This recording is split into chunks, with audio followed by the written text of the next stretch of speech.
Okay, so today we're going to start with a little game. Where's that cool music coming from?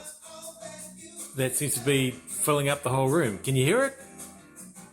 It's Mick Jagger, and he's playing here somewhere. We find him. Let's see. Is it coming out of that sound bar? No, not coming out of there. What about over here? We've got this big speaker over here behind all these birthday cards. No, it's not there.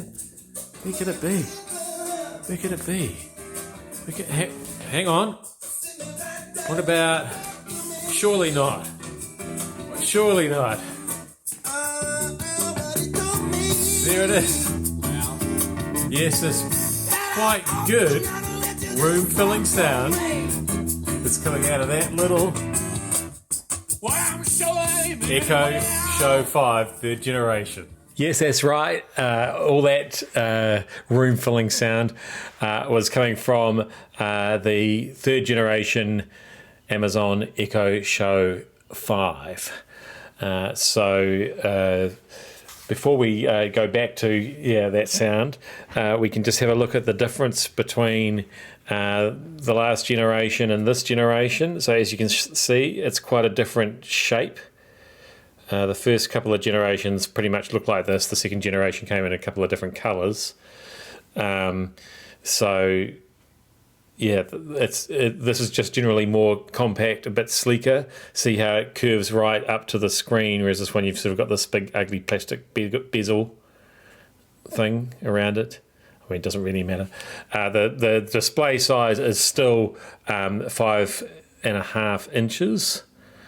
But yeah, basically you get the same size display on a smaller device, which is good. So you can stick it on your microwave, and it'll still work well. So let's have a look at some of the other differences. So if we just show you the back here, you'll see that on the new third generation Echo Show 5, you've just got that power input port there, whereas last year, last time wasn't it? It was actually a few years ago. You had this USB-C port there, and I don't even know what that was for. I honestly don't know what that was for, and I don't think anybody else did either, and I guess that's why they don't have it anymore, so we're not losing anything there. And if we just look at the top of the devices, you'll see now they've gone away from just these anonymous buttons, which if you were using them in the dark, you probably wouldn't know which one was which unless you'd memorize the position. So it's the same buttons, but now we've got quite a clear plus and minus symbol and a mute button, if you don't want Alexa to be listening to you anymore.